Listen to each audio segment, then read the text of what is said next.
교회학교 예배를 위한 설교 만들기. 9번째, 하나님 중심의 말씀을 만들기 위한 준비. 5단계로 설교를 만들겠습니다. 오늘의 말씀, 마태복음 10장 1절에서 15절 말씀입니다. 첫 번째 단계, 성경 본문 읽기. 마태복음 10장 1절에서 15절 말씀을 3번에서 5번을 읽어주세요.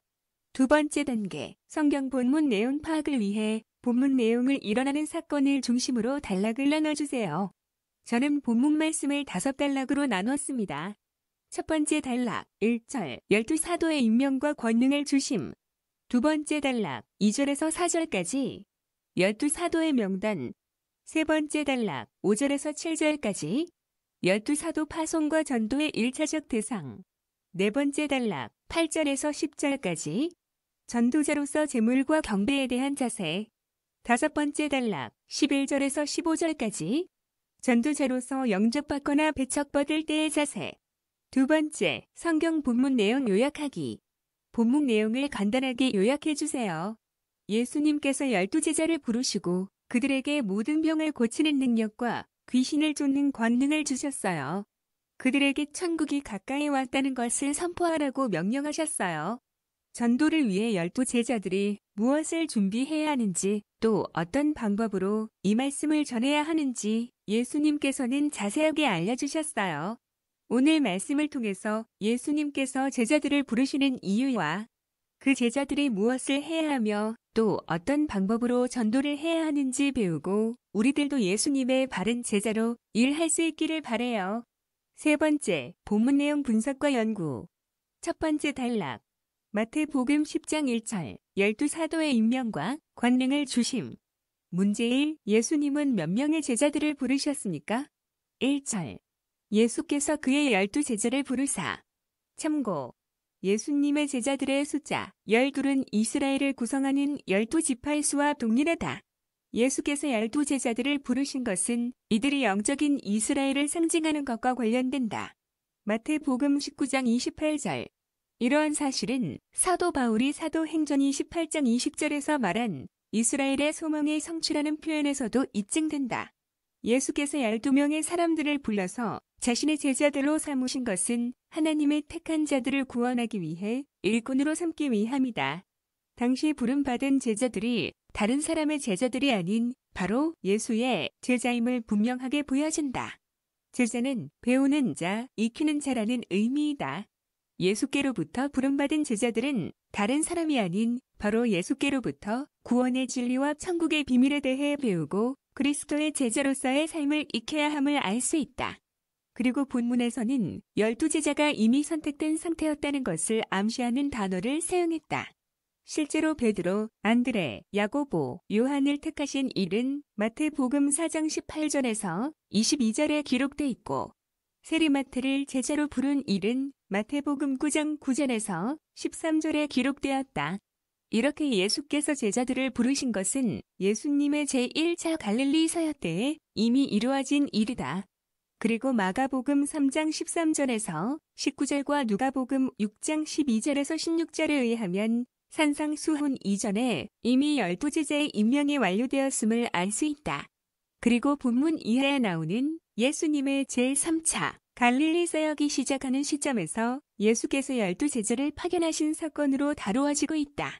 마태는 이 일을 기록하면서 제자란 단어 앞에 정관사를 기록하여 이미 12제자의 선정이 완료되었음을 암시할 뿐만 아니라 12제자의 파송에 앞서 그 제자들이 예수로부터 부름을 받은 자들로서 그들이 누구인지 밝히기 위하여 제자들의 명단을 구체적으로 기록하였던 것이다.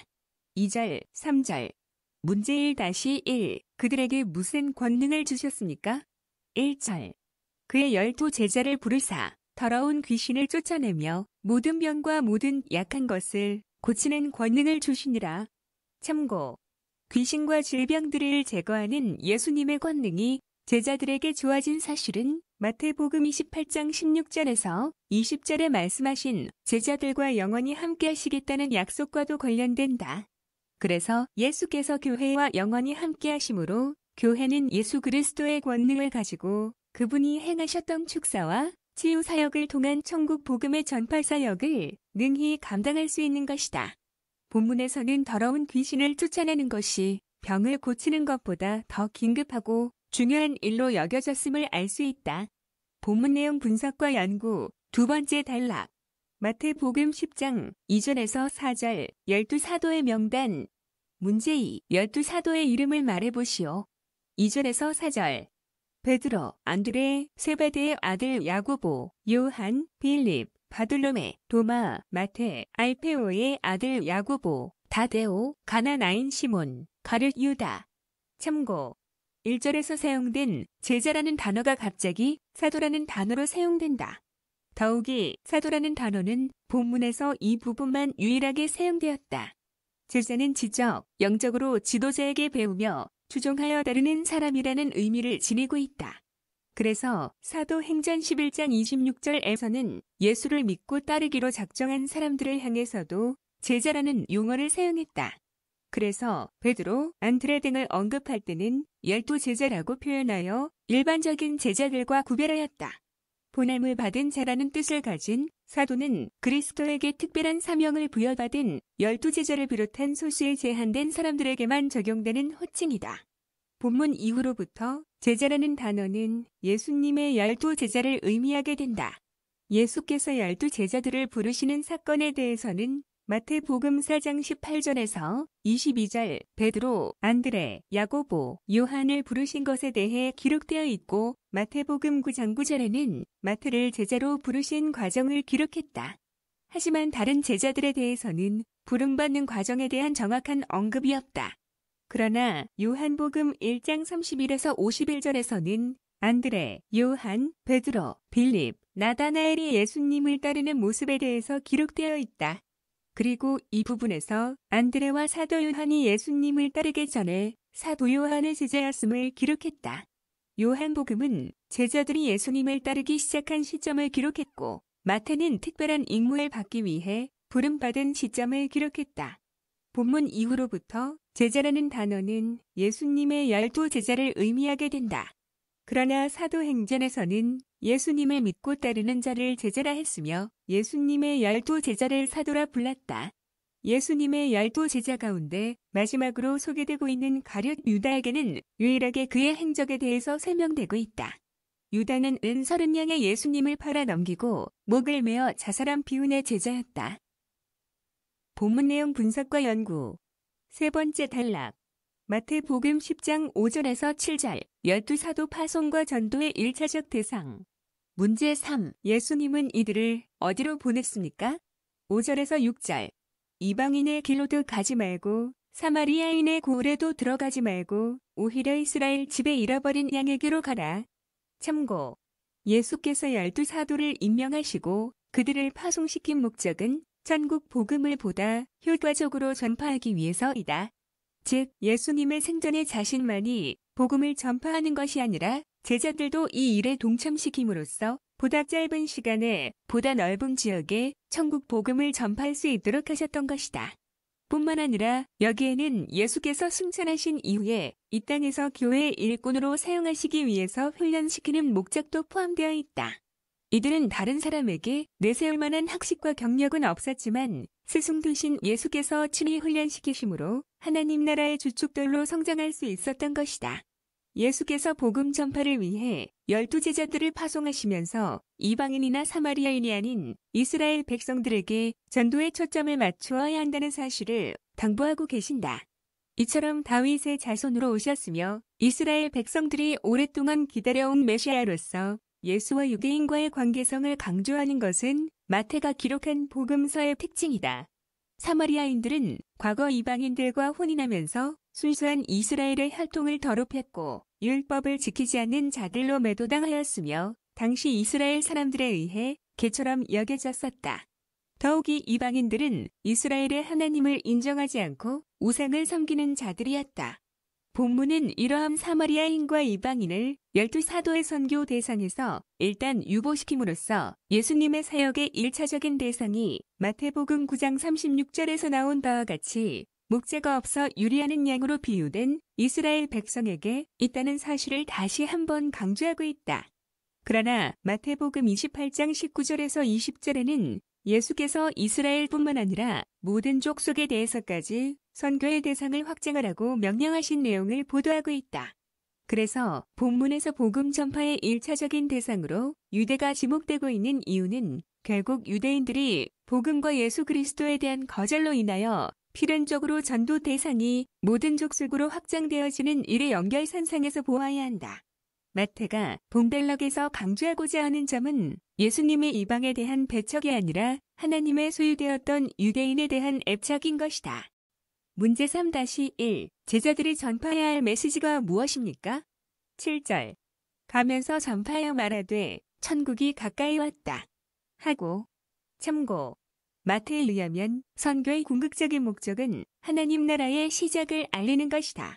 천국이 가까이 왔다라는 외침은 마태복음 3장 2절에서 세례 요한이 사역을 시작하면서 외쳤고 마태복음 4장 17절에서는 예수님께서 자신의 공생애를 시작하면서 선포한 내용과 같다. 이제 이어서 그 선포를 예수님의 12 제자들도 유대의 각 고을들로 다니면서 동일한 내용을 외치게 된 것이다. 이와 같은 일관성 있는 표현은 마태가 그리스도의 모든 사역의 핵심을 천국 복음의 전파로 보았다는 사실로 매우 잘 보여준다. 그러므로 다음 절에 기록된 병든 자가 고침을 받고 죽은 자가 살아나며 마귀가 쫓겨나는 것은 복음의 일부분을 차지할 뿐 핵심은 아니었다. 왜냐하면 이런 일들은 이사야서 11장에 묘사되는 것처럼 예수 그리스도의 통치가 완전하게 실현되는 나라가 이루어지면 천국 백성들이 갖게 될 기쁨과 온전함과는 비교할 수 없는 가치를 지니는 것이기 때문이다. 본문 내용 분석과 연구. 네 번째 단락. 마태복음 10장 8절에서 10절. 전도자로서 재물과 경배에 대한 자세. 문제 4. 잃어버린 양들이 세상에서 어떤 고통을 겪고 있으며 제자들은 이들을 어떻게 도와야 합니까? 8절. 병든 자를 고치며 죽은 자를 살리며 나병 환자를 깨끗하게 하며 귀신을 쫓아내되 너희가 거저 받았으니 거저 주라. 참고. 예수 그리스도의 통치가 완전하게 실현되는 날에 하나님 나라의 백성들이 갖게 될 기쁨과 온전함을 알게 하시기 위해서 병고침과 귀신을 쫓아내므로 증명해 주셨다. 제자들의 이런 권능은 예수님으로부터 아무 대가도 치르지 않고 선물로 받았다. 그러므로 이제 받은 그대로 자신들에게 돌아올 아무런 이익도 기대하지 말고 구원의 선물을 베푸시는 주님에 대해 다른 사람들에게 전해야 한다. 우리는 여기서 중요한 사실을 깨닫는다. 그것은 구원받지 못한 자는 구원을 전할 수 없으며 거저 받지 못한 자는 거저 주지 못한다는 사실이다. 뒤집어서 생각해보면 내가 구원의 소식을 전하기 위해서는 내가 먼저 구원을 받아야 하며 다른 이에게 은혜를 끼치기 위해서는 내가 먼저 은혜를 받아야 한다는 점이다. 거저 주라는 의미는 어떤 결과도 기대하지 말고 주라는 의미이다. 문제 4-1. 예수님은 제자들에게 전도 여행을 위해서 물질이나 의복을 왜 준비하지 말라고 하십니까? 10절. 이는 일꾼이 자기의 먹을 것을 받는 것이 마땅함이라. 참고. 한글 개역 성경의 번역은 마치 복음 전도자가 아무것도 미리 준비해서는 안 된다는 명령으로 오해할 여지를 주고 있다. 그러나 본문을 원어 성경으로 다시 번역하면 너희는 너희들의 전대안으로 금도 취하여서는 안 되며 은도 안 되며 동도 안 된다이다. 이처럼 세 번의 부정어를 사용하여 매우 강조적 의미를 가지는 본문은 앞선 8절과의 연장선상에서 이해되어야 하며 따라서 그 뜻은 복음을 전한 것에 대한 보답으로 불이하게 어떤 대가를 바라거나 받아서는 안 된다는 의미이다. 본문에 기록된 주머니나 옷, 신발이나 지팡이는 유대인들이 여행할 때 가지고 다니던 여행 필수품이었다는 점에서 본문은 제자들의 예상을 뛰어넘는 명령이다. 그럼에도 불구하고 예수께서는 왜 제자들에게 이런 기본적인 필수품조차 소지하지 못하도록 하셨을까? 그 이유는 천국 복음을 전해야 할 자들이 먼저 실천하지 않으면 전할 자격이 없기 때문이다. 즉 복음 전도자들은 마태복음 6장 25절에서 이미 언급된 것처럼 목숨을 위하여 무엇을 먹을까, 무엇을 마실까, 몸을 위하여 무엇을 입을까 염려하지 말고 오직 이 모든 것들을 공급하여 주시는 하나님만을 의지하며 살아야 하는 것이다. 그리고 본문은 하나님의 사역자가 어떻게 살아야 하는지 좋은 기준을 제시한다. 복음 사역자는 자신의 생계를 위하여 일하지 않으므로 일정한 수입이 없으나 다른 이로부터 도움을 받아 살아갈 수 있는 것이다. 이는 복음 사역자들에게는 생계 걱정을 하지 말라는 의미와 더불어 성도들을 향해서는 복음 사역자의 생계를 책임지라는 의미도 지니고 있다. 본문 내용 분석과 연구. 5번째 단락. 마태복음 10장 11절에서 15절. 전도자로서 영접받거나 배척받을 때의 자세. 문제 5. 전도자는 어디에서 머물러야 합니까? 11절. 어떤 성이나 마을에 들어가든지 그 중에 합당한 자를 찾아내어 너희가 떠나기까지 거기서 머물라. 참고. 단순히 복음 전도자를 재워줄 만한 사람을 찾으라는 의미가 아니고 복음 전도의 가치를 바로 이해하고 전도자들을 중심으로 섬길 수 있는 신앙의 사람을 찾으라는 의미이다. 누가복음 10장 5절에서는 그 사람을 복음 전도자로부터 평안의 기원을 받을 만한 가치가 있는 사람으로 말한다. 누가복음 10장 7절에서는 이 집에서 저 집으로 옮기지 말라 라는 표현이 있다. 육신의 편안을 위하여 숙식의 장소를 옮기는 것은 전도자의 관심이 복음 전파에 있는 것이 아니란 증거가 될 수 있으며 더불어 사람들로 하여금 복음 이외의 것에 신경을 쓰게 만들므로 바람직하지 못하다. 이에 예수께서는 한번 정한 숙식 장소의 이동을 철저히 금하신 것이다. 문제 5-1. 집에 들어갈 때 무슨 축복을 빌라고 하십니까? 12절 13절. 또 그 집에 들어가면서 평안하기를 빌라. 참고. 본문을 직역하면 그렇게 인사하라이다. 이는 당시 이스라엘 사람들이 다른 사람들의 집을 방문하면서 하던 문안의 인사를 소홀히 하지 말라는 의미이다. 그러나 본문 문맥을 고려해 볼 때 인사는 단순한 문안에서 그치지 않는다. 왜냐하면 방문자인 예수님의 제자들이 집주인에게 복음 전파를 하기 위해 그 집에서 거할 수 있는지를 묻는 의도를 갖고 있었기 때문이다. 이에 대한 집주인의 대답은 제자들이 주는 예수님의 평안을 받게 될 것인지 아닌지를 결정했다. 문제 5-2. 영접지 않는 자들에게는 어떤 경고를 하라고 하십니까? 14절 15절. 누구든지 너희를 영접하지도 아니하고 너희 말을 듣지도 아니하거든 그 집이나 성에서 나가 너희 발의 먼지를 떨어버리라. 내가 진실로 너희에게 이르노니 심판날의 소돔과 고모라 당이 그 성보다 견디기 쉬우리라. 참고. 마태에 의하면 복은 무조건 복을 빌어준다고 해서 그 복이 임하는 것이 아니다. 복은 그 복을 받는 대상자의 반응에 의해서 좌우된다는 것이다. 만약 어떤 사람이 복음 전도자들을 받아들이면 그 복이 그들에게 임한다. 그러나 거절하면 복도 그 집에 임하지 않는 것이다. 한편 복음 전도자가 빌어준 평안이 그 집에 합당치 않으면 그 복은 복을 빈 자신에게로 돌아오게 된다. 특별히 이 부분을 명령형으로 기록한 것은 그 평안이 결코 소멸되지 않을 것임을 강조한다. 그리고 15절의 표현은 다른 복음서에서는 기록하지 않았지만 마태는 특별한 목적을 가지고 이 내용을 기록했다. 발의 먼지를 떨어버리는 행위는 이스라엘 백성들이 이방인의 먼지조차 부정함으로 제거해야 된다고 하는 이방인의 부정함과 관계된 규례였으나 본문에서 마태는 이스라엘 사람들이라 할지라도 복음을 거절하면 이방인과 마찬가지로 하나님의 심판을 면할 수 없다는 사실을 강조하기 위해 그들이 잘 아는 소돔과 고모라의 심판을 특별히 언급했다. 4번째, 본문 중심 주제 찾기. 생각해보기. 오늘 본문 말씀의 중심을 찾기 위해서는 예수님께서 제자들을 파송하는 목적과 그 내용이 무엇인지 바르게 이해해야 한다. 그리고 권능을 주신 목적이 무엇인지 잘 알아야 한다. 참고. 예수님께서 12제자를 부르신 이유는 하나님 나라를 선포하기 위해서입니다. 이 땅에 하나님 나라가 시작되었고 그 나라가 곧 완성될 것입니다. 하나님 나라의 복음을 들은 사람들은 그 나라를 소망하며 하나님의 백성으로서 이 땅을 살아야 합니다. 예수님을 영접하고 예수님과 함께 그 하나님 나라의 완성을 위해 살아가는 자가 하나님 나라를 소유한 자입니다. 이렇게 복음을 받아들인 사람이 하나님 나라의 복을 받은 사람입니다. 그러나 전하는 복음을 거부하면 그 복을 받지 못합니다. 이렇게 예수님을 통해서 이 땅에 하나님 나라가 임했다는 것을 증명해주기 위해서 제자들에게 병고침과 귀신을 쫓아내는 권세를 주셨습니다.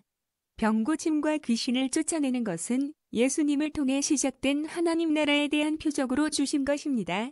우리에게 전해지는 하나님 나라가 얼마나 귀하고 소중한지 다시 생각해 보기를 원합니다.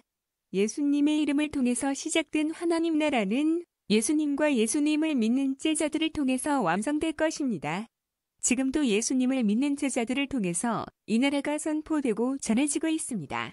우리들도 그 나라를 소망하며 하나님 나라를 완성해 나가는 믿음의 사람이 되기를 소망합니다. 생각해 보기. 어떤 사람이 하나님의 복을 받는가? 하나님의 복은 하나님의 복된 소식을 듣고 받아들인 사람의 것입니다. 하나님의 말씀을 영접하고 말씀대로 살아가는 사람이 받습니다. 그런데 하나님 나라의 복은 죽어야 받는 것이 아닙니다. 하나님 나라는 죽어야만 가는 곳도 아닙니다. 참고, 마태는 유대인을 위해서 복음서를 기록하면서 하나님이라는 단어를 직접적으로 사용하지 않고 다른 단어를 선택해서 사용했습니다. 십계명에 하나님의 이름을 함부로 들먹이지 말라는 계명 때문이었습니다. 그래서 하나님, 나라를 천국으로 사용했습니다. 그래서 우리들은 하나님 나라에 대한 인식이 하늘에 있는 어떤 곳으로만 오해하게 되었습니다. 어린이들도 이런 오해를 가지고 있을 수 있습니다. 하나님 나라는 죽어야만 가는 곳이 아니라 하나님의 다스림이 있는 곳임을 다시 알려주세요. 지금도 하나님 나라가 선포되고 있고 우리들을 통해서 그 나라가 완성되어 가고 있습니다. 오늘 본문을 통해서 우리에게 있는 복을 다시 생각해보고 하나님 나라 백성으로 믿음으로 살면서 그 나라를 전하는 모두가 되기를 소망합니다. 본문 중심 주제, 하나님 나라, 선포되어야 하는 하나님 나라. 5번째, 성경 본문 중심으로 설교 만들기. 분석한 중심 내용을 생각하며 설교를 만들어 보겠습니다. 설교는 다음 영상에 있습니다. 수고하셨습니다.